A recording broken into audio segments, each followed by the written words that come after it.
नमस्कार दोस्तों, आज की चर्चा में हम बताएंगे कि अच्छा पैसेज कैसे लिखें।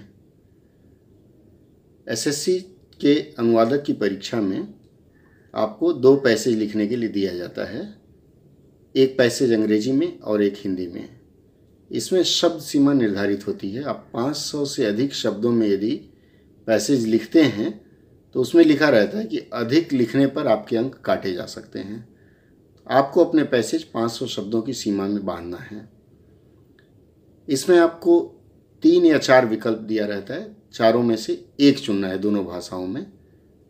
जब आप विकल्प का चयन कर रहे हों तो बड़ी सावधानी से विकल्प का चयन करें। आप यह देख लें कि जो आप चुन रहे हैं, जो शीर्षक, जो टॉपिक चुन रहे हैं, उसके ऊपर आपको जानकारी काफ़ी है।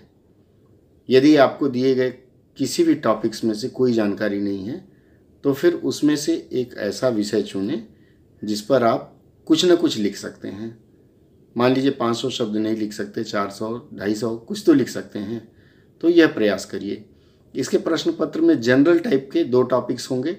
एक ऐसा टॉपिक होगा जिसमें आंकड़ा देने की ज़रूरत होगी और बाकी एक हमारी दैनिक जीवन से मिलते जुलते टॉपिक रहेगा।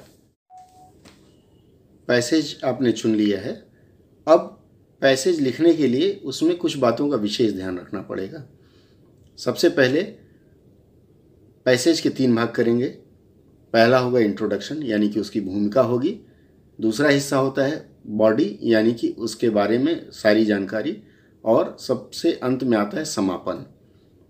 जो समापन वाला पैसेज होगा, मतलब समापन वाला जो पैराग्राफ होगा, उस पैराग्राफ में आप जो इंट्रोडक्शन में समाहित करते हैं उन बातों को पुनः टच करते हुए आप अपनी बात पूरी करें।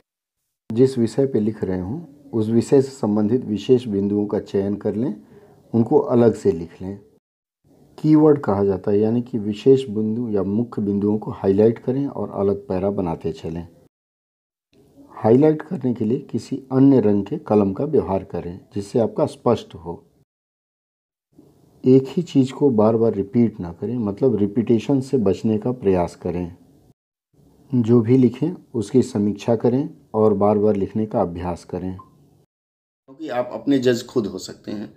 और इस तरह से यदि एक दिन बाद अपने लिखे हुए आर्टिकल की आप समीक्षा करें तो त्रुटियों को निकाल सकते हैं और आप सुधार सकते हैं।